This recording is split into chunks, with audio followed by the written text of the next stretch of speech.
como reflexo desta polarização, tudo vira enfrentamento, estamos assistindo a Guerra dos Bonés. É, a batalha dos bonés entre situação e oposição. Até o Ciro Gomes já fez um outro bonezinho entrando aqui. Vai trabalhar, seus vagabundos!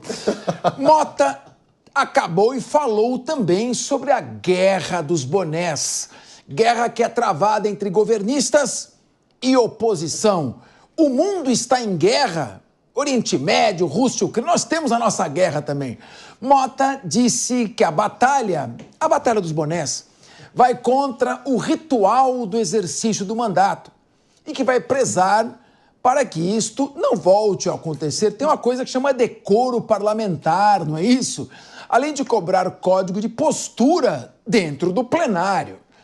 Não é uma Câmara dos Deputados. Em meio à discussão, o ex-candidato à presidência da República, como eu disse, Ciro Gomes, acaba de se armar e entrar de sola na Guerra dos Bonés. Ciro escolheu o seu boné, um boné amarelo, e postou uma montagem usando o acessório com uma crítica a todos os políticos, dizendo: vão trabalhar, mas tem mais coisa, o TP, vão trabalhar, vagabundos, é o que eu tô lendo que está escrito aí no boné. Minha querida Raquel Galinatti, em meio ao conselho do presidente para as pessoas não gastarem dinheiro à toa, não é hora de ficar comprando boné, não é? Sem contar que é uma deselegância, uma falta de educação. Em um recinto fechado, você usar boné. Eu acho que é um mau gosto, é uma brincadeira, virou uma palhaçada. A gente está tentando discutir pautas sérias, tentando resolver e solucionar problemas. E parece que parlamentares que foram eleitos, escolhidos pelo povo, querem fazer espetáculos de circo, de palhaçada. Então, assim, eu acredito que esse desgaste, e concordo muito com o que o Paulo disse, o centrão fisiológico, pragmático, porque quando a gente fala em eleições municipais, os munícipes, eles querem a solução do problema. Ele não quer o seu parlamentar igual um palhaço com um boné estampado na cabeça, com dizeres dignos de faixa de caminhão.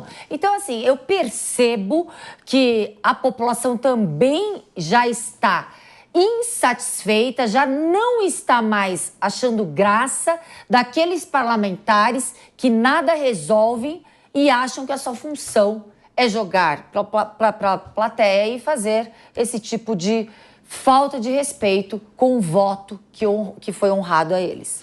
Maria de Carli, eu não sou psicólogo, mas não está virando um jardim de infância esse cenário político, não? Pelo amor de Deus, não? Sim. Com tanto problema no mundo, ficar com essa guerrinha ridícula, o bonezinho daqui, o bonezinho dali. Mas é de fato, a gente estava no debate anterior falando sobre a questão do efeito das redes sociais na política e de como se faz política. O Paulo Loela bem mencionou aqui, tudo começou na Primavera Árabe, aí a gente falou da questão das bolhas e junto com isso o viés de confirmação e de fato a gente vê que hoje em dia os políticos eles não governam mais para os seus eleitores, e sim para as suas redes sociais. Esses bonés são justamente a prova disso, que é para justamente acenar para o seu público e dar o ponto final para aquela lacraçãozinha, né, gente? Porque a gente sabe que hoje em dia o político está aí para lacrar e para conseguir melhorar o seu algoritmo nas redes sociais. Paulo Loela, deixa eu fazer uma pergunta técnica para você. Isso tem a ver com marketing? O marqueteiro do presidente está mandando fazer esse tipo de coisa ridícula? Estão imitando o Pablo Marçal. O Trump é a escola do Pablo Marçal. A referência anterior, na verdade, é o Trump. Ele começou com MAGA, Make America Great Again. E foi copiado aqui pelo Tarcísio de Freitas. Vamos ouvir o Marçal antes. Vamos ouvir o Paulo Loyola, por favor? Desculpa pelo woman interrupting. Não, vocês podem. Women interrupting, né? Vocês estão liberadíssimos para me interromper.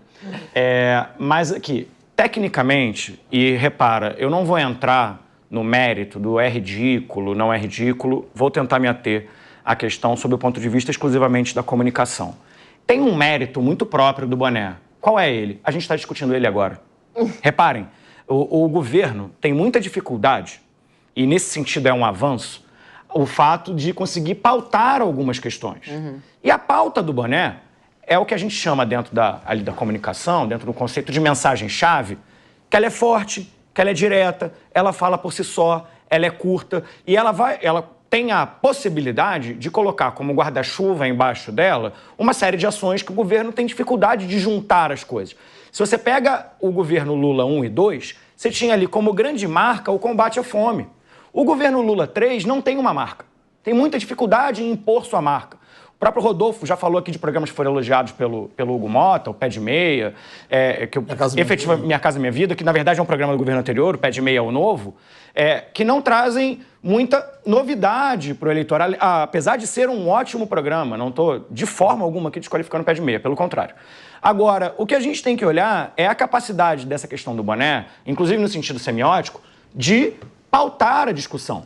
Outra coisa, o boné foge do vermelho, reparem, ele vem para o azul. Para quê? Para justamente não ficar marcado como aquela coisa, minha bandeira nunca será vermelha, que o pessoal do YouTube também fala bastante. Então, ele foge desse lugar, ele coloca o campo opositor numa certa sinuca de bico, quando ele fala que o Brasil é dos brasileiros, porque o que a gente vê pós-eleição do Trump é uma grande torcida pelos Estados Unidos em detrimento do Brasil, muitas vezes.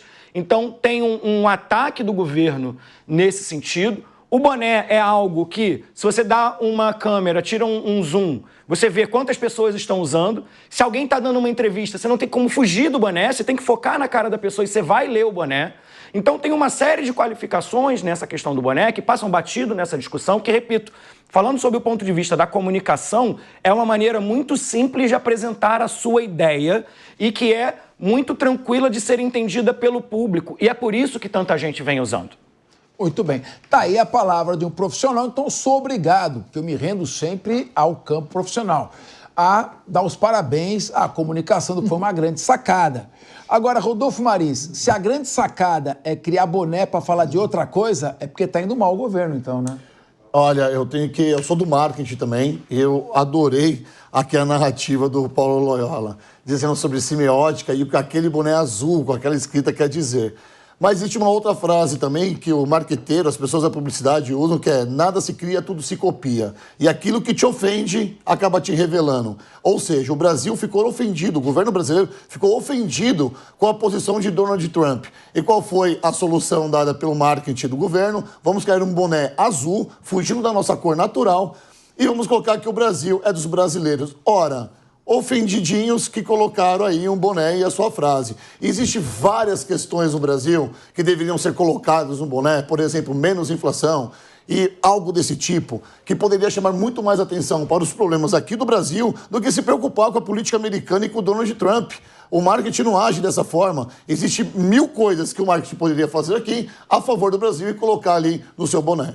Muito bem. Maria de Carli pediu a palavra. Maria de Carli, eu queria estar falando aqui, de fato, sobre o controle do déficit fiscal, da baixa da dívida pública, queria falar do aumento da produção de alimentos, barateando o preço desses alimentos, queria falar da diminuição do valor do dólar pelo crescimento da nossa economia. Muitas coisas importantes a gente podia estar falando, mas por uma estratégia de comunicação nós estamos falando do boné. Está precisando mudar de assunto, então? Está precisando mudar de assunto e está precisando mudar de governantes, porque realmente uma coisa certa que o Paulo Loyola falou, a gente sabe o impacto e o peso de uma propaganda política bem feita, de uma mensagem bem comunicada, mas quando começa a ficar todo mundo usando a mesma coisa, a mesma arma, fica ridículo, beira o ridículo. Então, assim, é de fato impactante tudo isso que está acontecendo, como eu falei, fruto da política da lacração das redes sociais. Agora eu lembrei de uma coisa, meus amigos, não foi o Trump que começou com o Make America Great Again. O MST também tinha uma grande publicidade com os bonés. Verdade. Né? Então eu lembrei disso também. Então é tanto esquerda quanto direita, os bonés estão aí, espero que não venham para ficar. E me pergunto, qual o próximo artefato será usado como marketing político? Nós estamos falando aqui do próximo assunto, semipresidencialismo, mas o Paulo pediu a palavra. Rapidinho, Paulo, para a gente poder...